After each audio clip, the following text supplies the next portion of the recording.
And this is Life with Jason Clemmons, DC. We are live right here from the Rock Health and Wellness Center studios in Lubbock, Texas, and on the radio at 98.7 Walk by Faith and 1420 AM Lubbock Christian Nation. And we are coming to you live on our Facebook page, the Rock Health and Wellness Centers, on YouTube at Health from the Rock, and on X at Jason Clemmons, DC. It's Monday, July 22nd. I hope you guys have had a great weekend.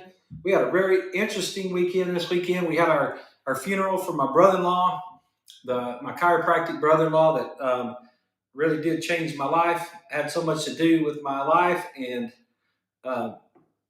he had a really beautiful service. It was very nice. It was really well done. Like to thank Pastor Brody and all those guys over at Harvest Church, Zay and Debbie Betnell, that helped so much with all that and stayed around and made that happen. And Brody's wife and that did our slideshow, and the guys in the booth that made all that happen on Facebook Live, and it was just really nice. All the people that came to it, appreciate all of you. A lot of you traveled. There's some people that traveled a long way to come to it. And it was really nice things said, and it was a good tribute to a guy that had a lot. He made an impact in a lot of people's life. So, but it was interesting to see the dynamics of the different people, and it was interesting to see different people, and it was interesting to have families stay with us at the house, and it was interesting to go out to eat with them and talk to them about things and share some thoughts and see all the different ways that people live. And sometimes you just get in a bubble.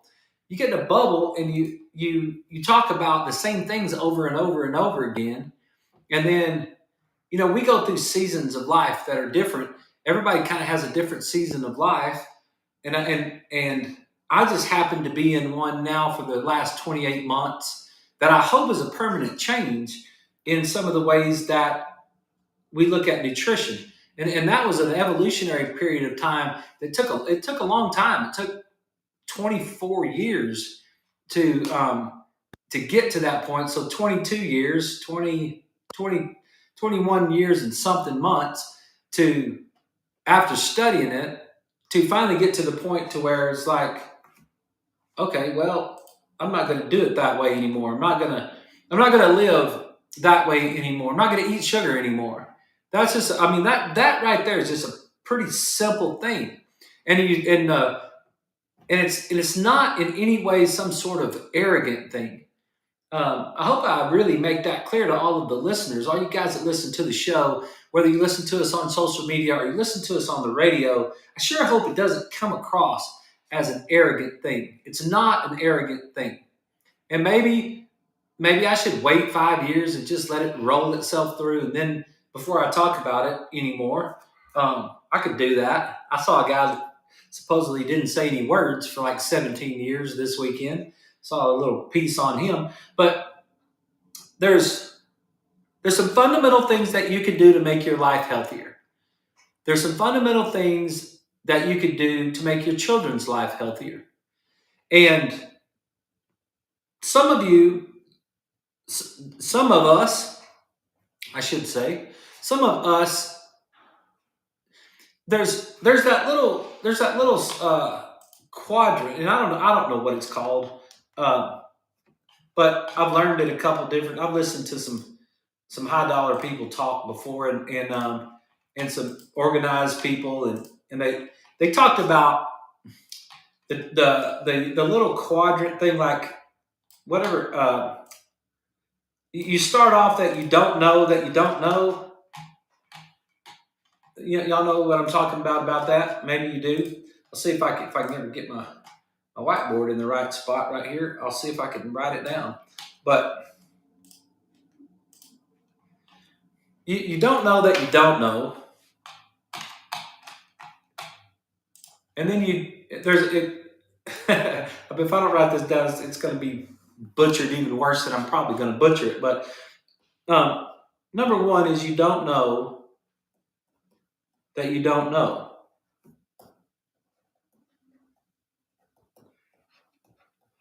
Now that's a tough place to be in. That's kind of funny, really, if you think about it. But that's a tough place to be in if you think about it. If you don't know that you don't know, how are you supposed to even know? You don't, right? Obviously, it says it by definition. You're in a place of ignorance. You're really in a place of ignorance because you don't have a chance really. But you have to the way you have to get out of that.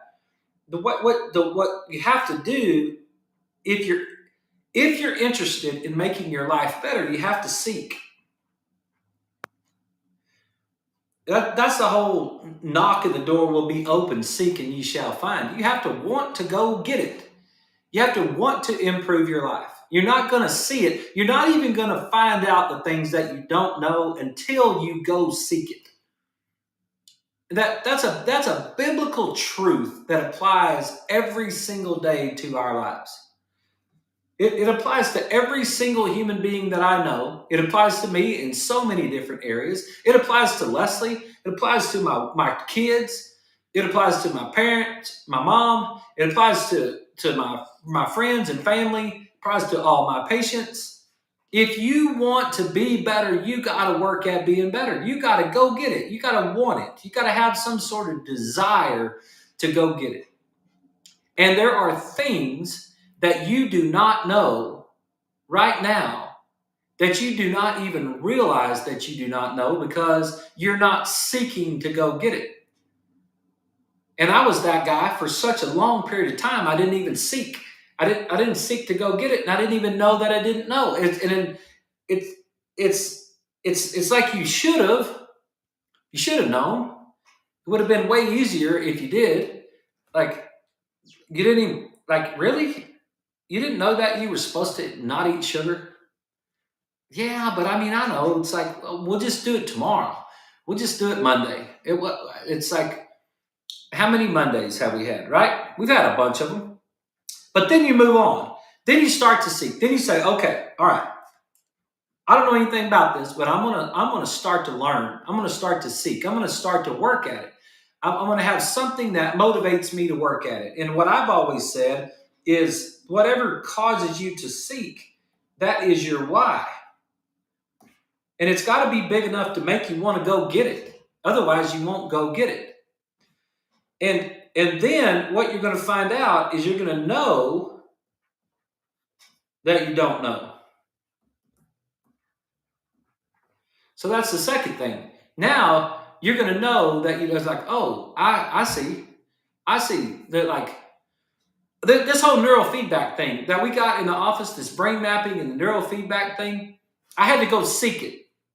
I knew I didn't know it, and I knew there was something out there that I had to go get, but I didn't really know all the things about it, so I had to start seeking it. And now that I've started to seek it, I've really started to understand how little I know about it.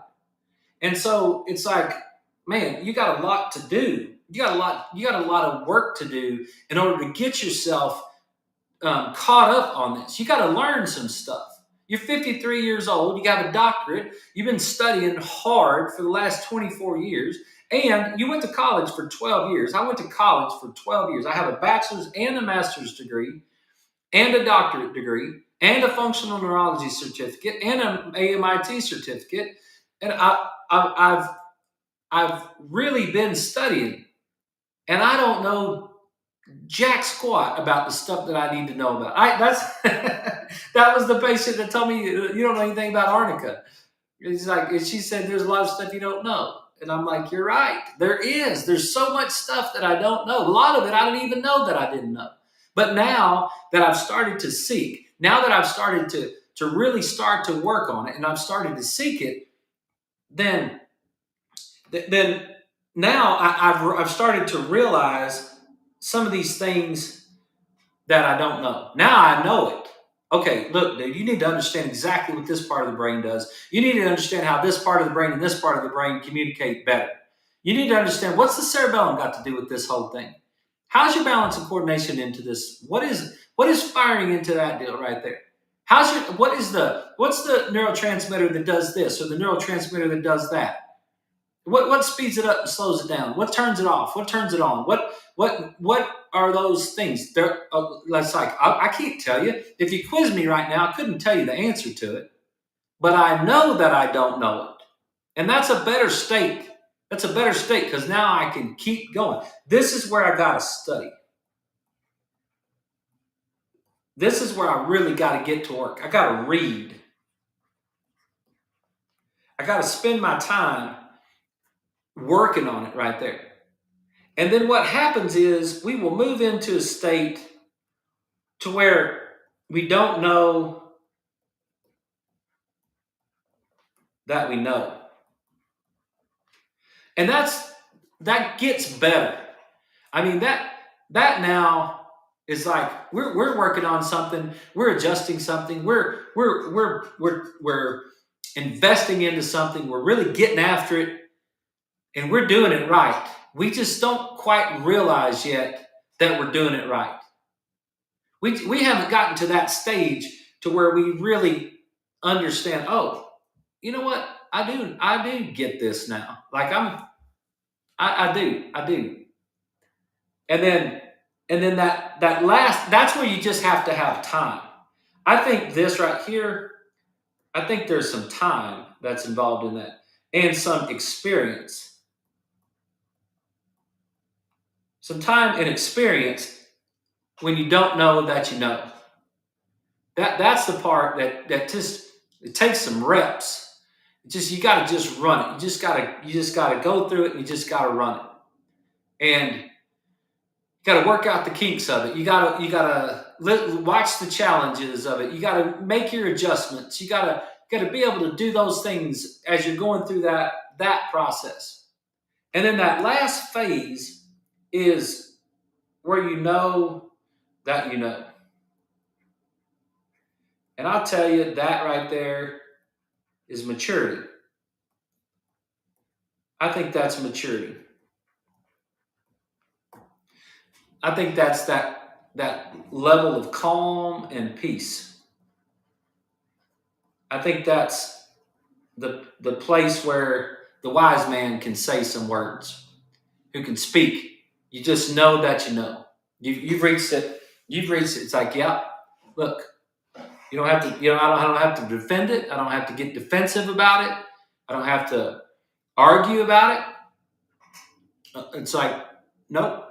That's you can operate in a state of calm. You can operate in a state of authority in what you're doing because you just know that you know. And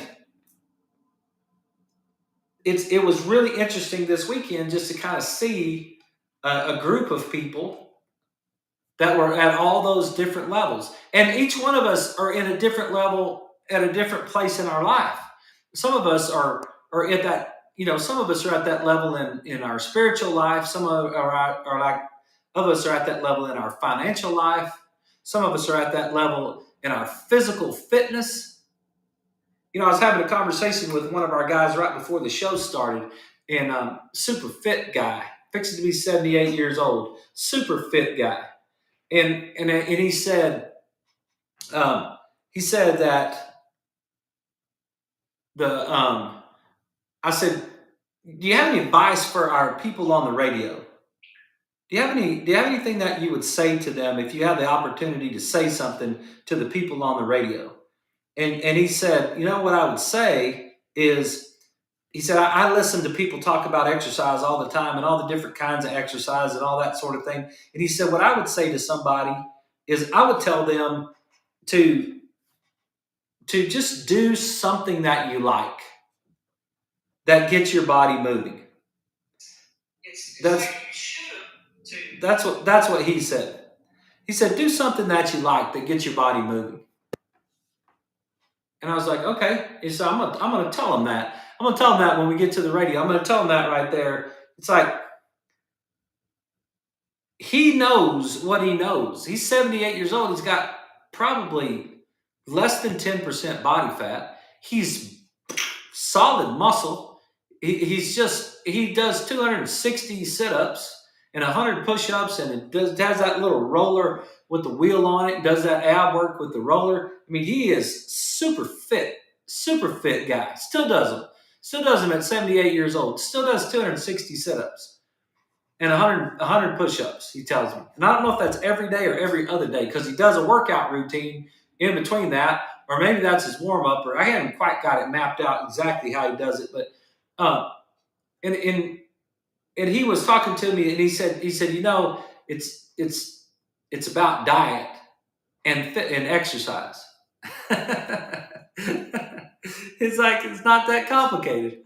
It's like, it's really not that complicated. He said every time you see a pill advertised on TV or something, the pill will say, it'll say, yes, and we'll send you a diet plan along with this. Because he said that's what most of it is a diet plan. It's the food that we put into our bodies. And the food that we put into our bodies determines how our bodies is going to function. It's like what we're made of. I heard Joe Rogan say that last night. He was talking about his workout program where he just gets warmed up with deep squats and push-ups after he comes out of the cold plunge.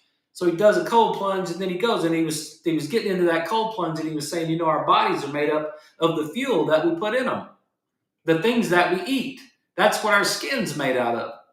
Leslie started doing keto about 3 weeks ago. She's trying to shake things up a little bit in her nutrition. And so she started doing keto, which for us is a very short distance. It doesn't take very much to get us from where we are to keto because we don't eat a whole lot of carbs in the first place. And she especially doesn't eat a whole lot of carbs. But she's really tightened that down, and she just wanted to see, and because she's working on things. She's doing that. She's in that phase, that third phase right there of she doesn't know what she knows, and she just needs some time. She doesn't know that she knows, and so she just needs some time to run the process. She needs to, and one of the things that I've noticed in the last 3 weeks is how smooth her skin has gotten.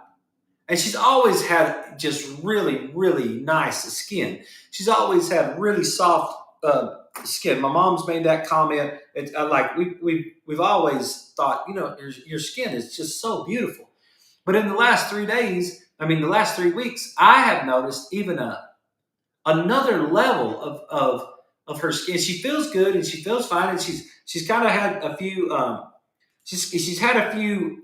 She's going through this whole hot flash thing. She's gone through menopause, and she's on the other side of that. Now she's got some hot flash things going on, and at first they got a little worse, but then in the last several days it's been better, and so she's kind of working through that, and she's not 100% sure if it's really worth doing or not, and because there is a little bit of a sacrifice that goes on with completely cutting out your carbs, but we're not that far off from where we started. But I've just noted how much better, and it's kind of what this guy that we're talking about, the guy in my office, and Joe Rogan both said the same thing. He just said hey, it's about your diet. It's about the things that you put in your body. And we had a really deep discussion this morning in the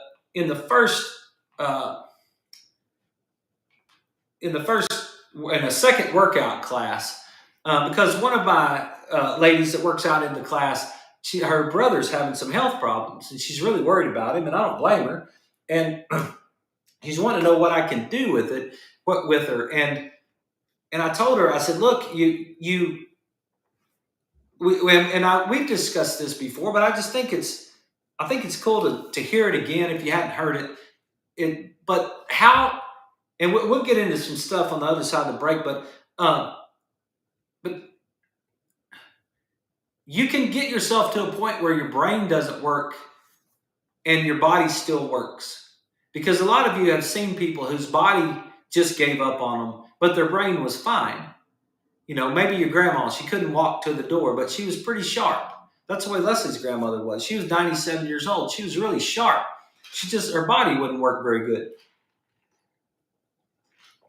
And then there's other people where it's the opposite, where the brain stops working before the body. And when the brain stops working, it's really, really hard to get your brain going again. I haven't had very much success with that. We're going to talk about Change Your Brain, Change Your Life on Wednesday night, Dr. Amen's book. and there's a little bit in there that we can learn from. But I don't know if he got those people turned back either. Dr. Bredesen in his book, The End of Alzheimer's, he talks about that, and so the it's just a there's a lot of difference between how your brain functions on sugar. The Dr. Amen's book has got pictures and stuff. He's got pictures of what a brain scan looks like on a person that's taking cocaine. And he's got a brain scan with a person, he's got a normal brain scan, he's got a brain scan of a person that takes heroin. And he's got a brain scan that takes a person that smokes weed. And we're in a phase right now of all these people defending marijuana. And I don't know exactly how I feel about that, because I don't know exactly I mean, Willie Nelson kind of does throw me off on that deal. And so he's been rocking along at a high level for a long time now. His high level is, I mean, he's a singer songwriter, he's very artistic, and so I don't know what to think of all that. But Dr. Amen says, hey, look, let me show you what a brain looks like from a person that smokes a lot of weed. Get a lot of marijuana, your brain changes. Same thing happens with sugar. When you get a lot of sugar, your brain changes. When you feed your children refined carbohydrates, their brains change. When you feed your children's Dr. Peppers and Coke, when you when you feed your children's, yeah, exactly, like that. That's another thing that your brain doesn't work sometimes. When you feed your children Cokes and Dr. Peppers, you're changing their brains. We should not have 8, 9, 10-year-old kids on anxiety medication. We have that in our world today. We shouldn't have that. And you guys probably know some of those people, I would guess. If you want to, if you're out there and you got a text and you want to send me a text, 806-794-0400, you can send me a text. You can send me a message on Facebook, YouTube, or X. You can send it out there, and you have a comment about one of these things, or you got something. But if we got 8 or 9-year-olds that are taking anxiety medication, man, there is just an interesting concept behind that. It's like the child has to express some sort of problem. The parents have to recognize that the child is expressing some sort of problem. The parents recognize that it's beyond their capacity to handle it. They don't know what to do. So they are going to go seek some sort of trusting provider. They're going to take this child to a provider now. So we've got steps going along. And then we're going to take this child to a provider. And the provider is going to just give the kid some sort of anxiety medication. Well, let me give him something to knock the edge off right there. Let me give him something to help himself right there. Now, let's walk through that thought process. Let's walk through what your child is dealing with. Okay, because here's what you're gonna hear. You're gonna hear that your child has a chemical imbalance. Right? Your child has a chemical imbalance. Well, first of all, your child's 8 years old. Okay? If your child's 8 years old, they are what they've got going on, and let's think about the brain with the brain stem, and let's think about the brain stem on the date of birth, and remember that old disgusting word that they use, the reptilian brain. I don't even know how you spell it. But the reptilian brain, okay? That's the brain that you're born with. And you don't have a lot of activity with that brain. And that's the blue part. That's this brain stem area. It's not a good drawing, but that's kind of what it is. That lower brain stem area, that's the reptilian brain. Not a lot going on. Breathe, pee, poop, eat. That's it. open your eyes, cry. Not much to it, right? Okay. Then the mammalian brain is when you move up. I don't know. Maybe there's one in, maybe there's two. Not a good speller. So then you move up and you got into the mammalian brain. Okay, this whole process is from birth to about age 12, 13. Okay, let's just, we could probably just call it age 12.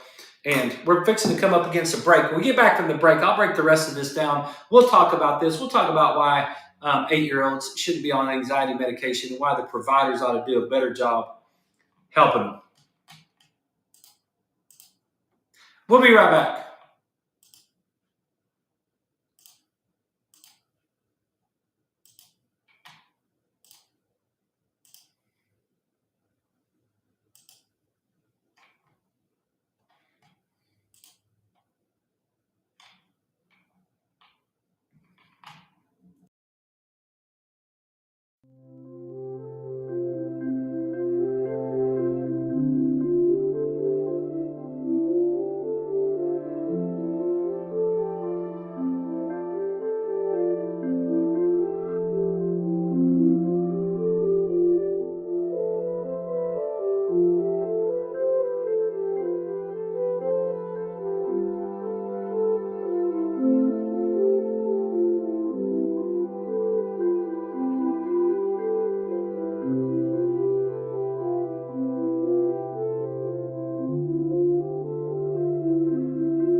Okay, thanks for that little break, you guys. I just needed to take care of a couple little things, and uh, we're still waiting on the commercial to come back from the radio. Hear it right here in my ear. So got about 30 seconds, and we'll come back on there. I hate that word, reptilian brain. It's such a evolutionary conversation sentence. Not sentence, description right there. But that's what we call it. That's what it's called. I'm not the one that called it that. I don't believe in that, not that line of thinking. But sorry, we have one more commercial. But that where this lower brain area, that's where 8-year-olds function. They function in this you add those two things together, and that's what's called the emotional brain. You add that and that together, and you get the emotional brain.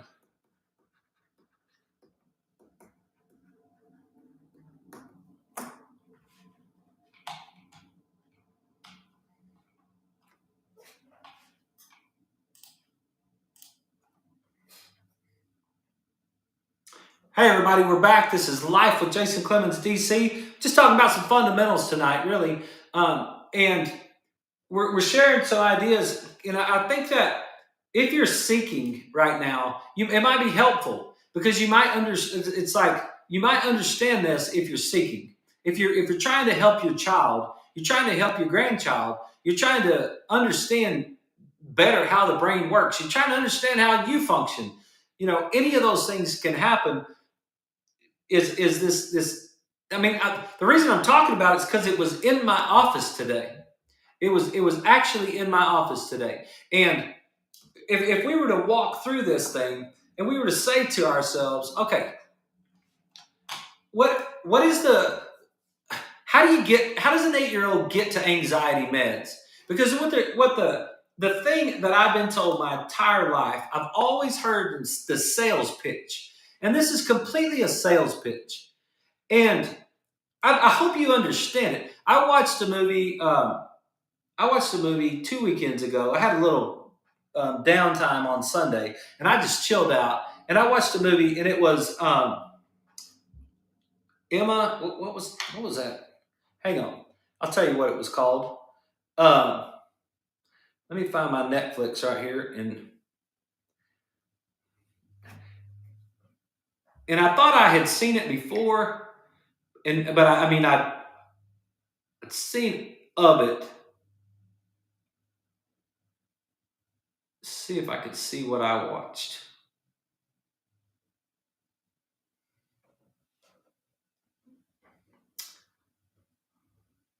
I don't know if it's.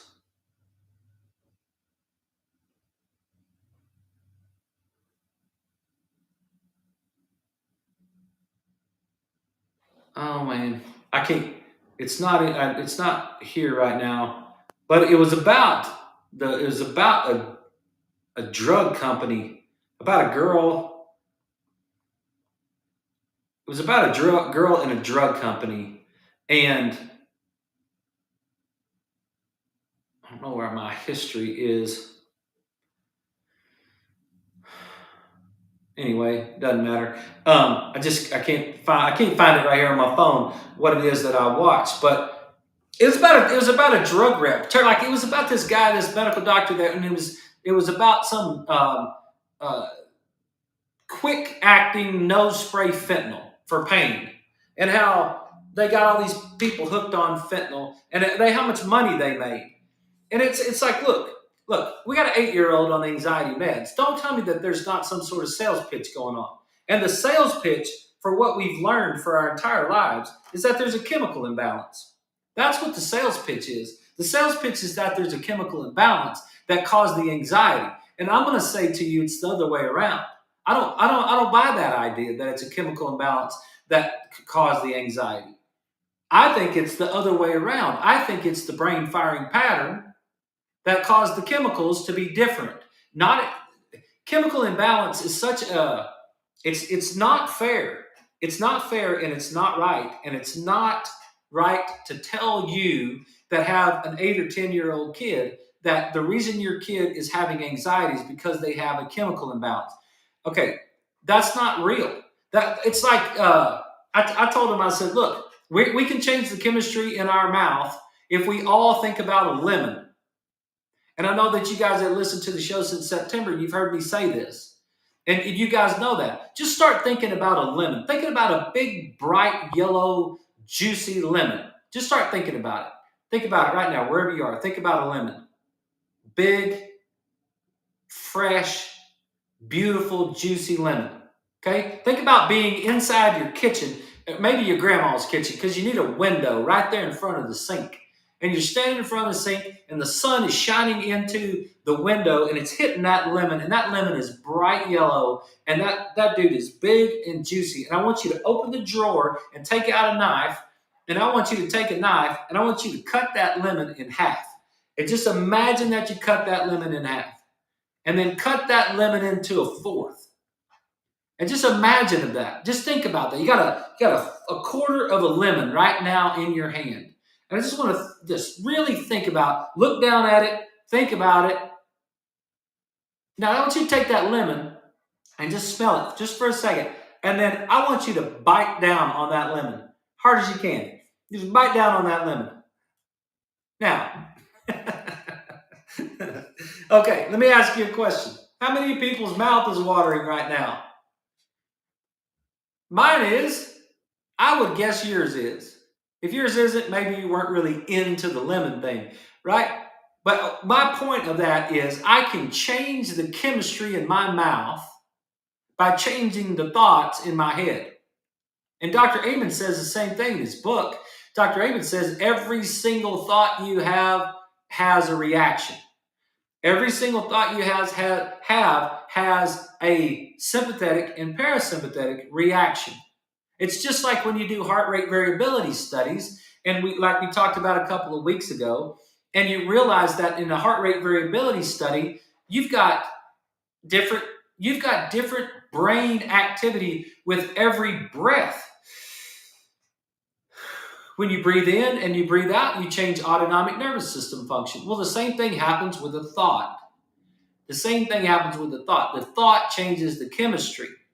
Then the chemistry runs itself and it goes. And so what we do is we get told that our kid has a chemical imbalance in their brain.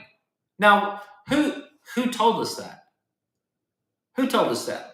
The guy selling the chemical imbalance solution? That's exactly right. That's the person that sold it. That's the one that told us that our kid had a chemical imbalance. And what are you supposed to know? You're just trying to work.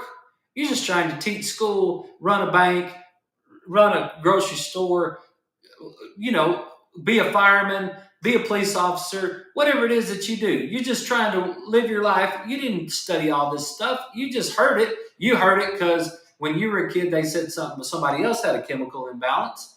And so you don't know any different. And it's not your fault. You just don't know that you don't know. You have to trust the doctor. The doctor says, well, you got a chemical imbalance. The reason your child is having anxiety is because they have a chemical imbalance. And guess what my solution is? A pill. Okay, let's go back to our diagram. All right, let's understand for the 187th time, let's understand what the right hemisphere does. And let's also understand where we are in the development stage of the brain. Because the lower brain itself is not going, you're going to get development from birth until age 12. Let's just go with 12. Okay? From age birth to 12, you're going to get development of the lower brain. And the development of this lower brain is called the emotional brain. If it's called emotional because you're emotional, because you don't have an executive center up above, you don't have the development of the prefrontal cortex, you don't have the development of these upper brain top-down control centers to make that all calm. So you're very emotional. Little kids get very emotional. Little kids are emotional a lot. So the amygdala, the memory center, this center down here in the lower part of our brain, that amygdala needs to be calmed down. It needs to be calmed down. And it takes some time in order to get development of that upper brain. It takes some time to get development of the upper brain and start to get from age 13 to age 25. We start to get some development of the upper brain, and we get this concept it's really a relatively new concept in our society. It's a relatively new concept.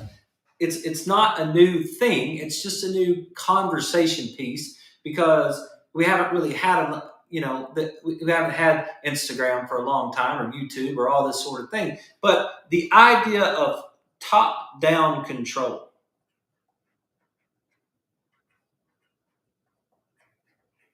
Top-down control.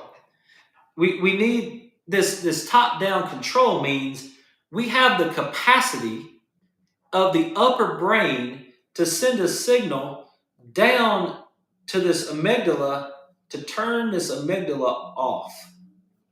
We have upper brain capacity for top-down control.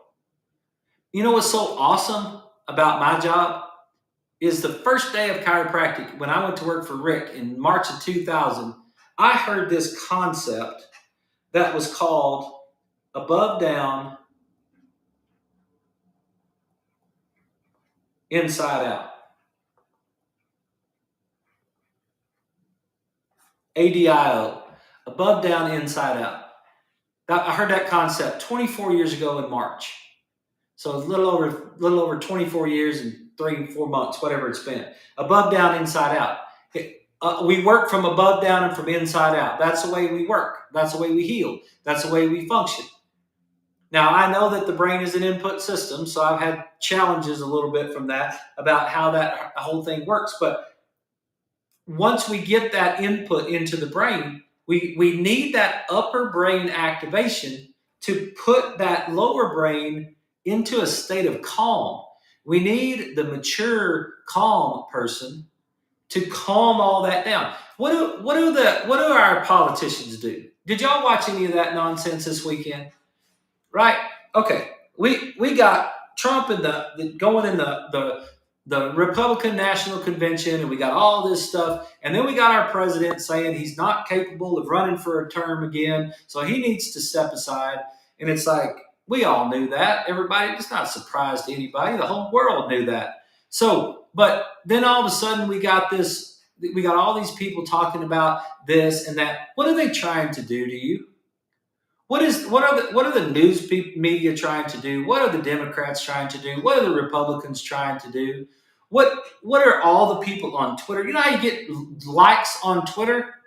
Is you get people emotional. You fire up their lower brain centers. As much as I love the idea of Twitter, it's garbage mostly. The whole thing is like just is one idiot after another idiot just trying to just stir you up to get you emotional, to get you to react to something. There's like for every like 1 out of 10, you get somebody that's actually serious that's posting something on there. And so we've got this world, we've got television, we've got this whole system that's designed to try to take away your upper brain, mature, cognitive, executive center and get you down into your emotional brain so that you'll react. This is your reactive brain down here. It's not your calm, peaceful brain. It's not your rest and recover brain. It's not your mature outlook on brain. It's not. So we need this activity. Okay. Now let's just take the brain and let's just split it from right side to left side. And let's understand that this right side upper brain, now you get back into our little pattern, right? Okay, this right side upper brain is dealing with our unknown world. It's dealing with the things that we don't know. Who's going to be the president? Nobody knows. We can narrow it down to a couple people, but we don't know. Well, what does that do for our brain? It fires up our brain in the unknown area. We're firing up the brain in the unknown area. This is making us look for tigers. This is making us have anxiety. That's where you get anxiety. So when the kid comes into the office and says, I've been on anxiety medication since I was 8 years old, now 8, 9, 10 years old, what is happening to that child? What is happening to your child? What is happening to your grandchild? What you tell me now? You tell me, is that child have a chemical imbalance or not? And has there been any children that might change their diet and they might change their exercise pattern and they might limit their time on their phone and they might limit their time to their video games and they might actually get rid of their anxiety? Has anyone ever done that before? Getting rid of your anxiety. And if you get rid of your anxiety, do you still have a chemical imbalance? Like, where did the chemical imbalance go for the kid that got rid of their anxiety? It never existed in the first place. It's not an imbalance. It's not a chemical imbalance. There's just chemicals being released whenever you're fighting tigers, whenever you're in an unknown situation. That's what's going on. What incentive does your medical doctor have to teach you that? What incentive does your medical doctor have to keep you off of that anxiety medication?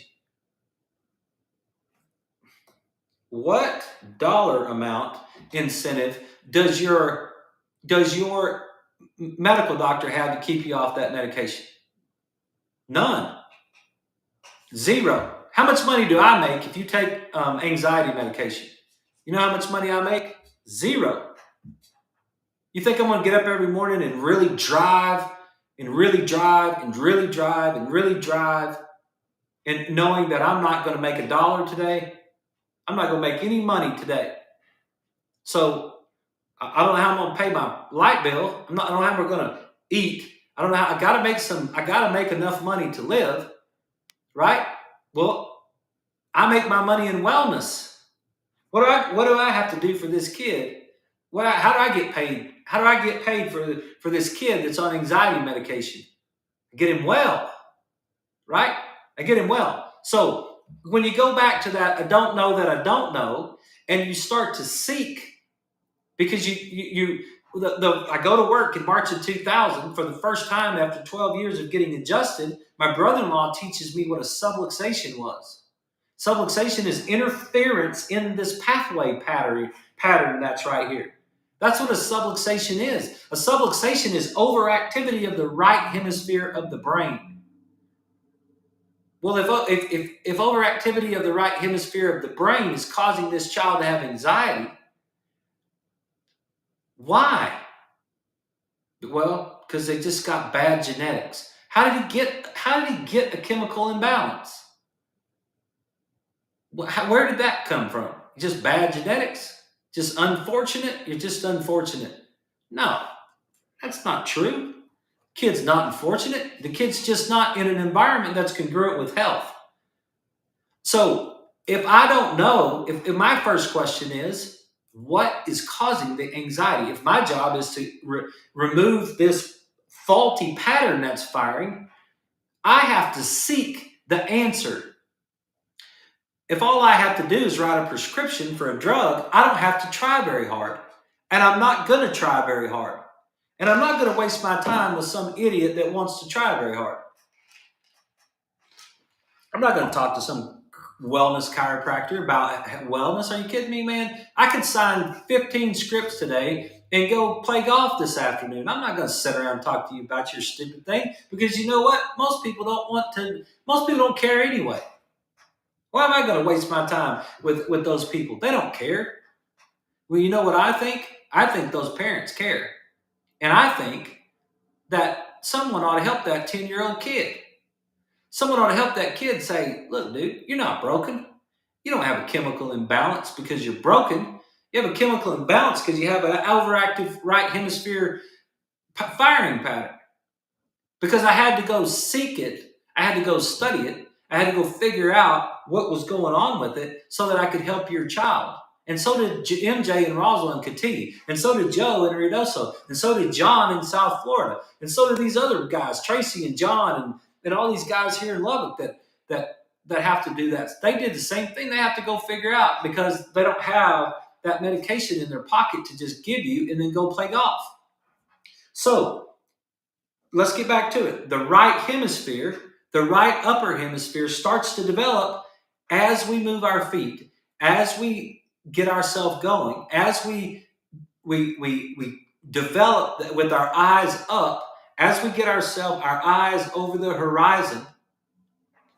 I'm telling you, do this with your children and let them put their heads back down and let them put their eyes back down. You shut off that frontal lobe. When your eyes go down,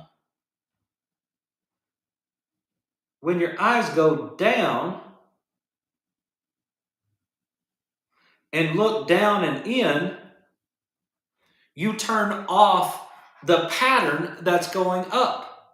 You put yourself back down into your emotional brain. So now you lose that pattern. And we need to run that pattern. And this right hemisphere is looking for, by God's design, not because the chiropractor said it, not because it just happened in 2024, but the right hemisphere has been looking for the anxiety, that's been looking for the tigers and the alligators since the beginning of the right hemisphere. Like, this is not new stuff. It's always been that way. It's always been that way. And as soon as you determine that there's no threat, then you move over to the other side and you work on the known world where there's no threat. Now, what does a Dr. Pepper do to a human being? What does a Dr. Pepper do? It's high fructose corn syrup. It's changing the physiology of the body. It's carbonated water. It's increased phosphorus. It's artificial colors and sweeteners. It's artificial. It's high fructose corn syrup. Fructose is only metabolized in the liver. Fructose metabolizes in the liver. What are you doing with a Dr. Pepper with a child? You're increasing the inflammation in the liver. Do you think that might be a tiger for a child? Do you think that might cause the sympathetic nervous system to react and respond by making the liver toxic? Yes. The answer to the question is yes, in case you didn't know that. The answer to the question is yes. The answer to the question is yes. We're going to get changes in brain chemistry when we don't move. We're going to get changes in brain chemistry when we sit with our eyes down. We're going to get changes in brain chemistry when we eat processed foods that are full of artificial colors and sweeteners, and they have no nutritional value unless you're starving to death. And you add that together, and what you will end up with is you will end up with an abnormal firing pattern that's going to the right side. And the child will now be stuck looking for tigers. Everything is fearful. Everything is worry. Everything is fearful. Everything is tigers. Everything is threatening in that right hemisphere. And how do we get them out of there? We got to get them out of there.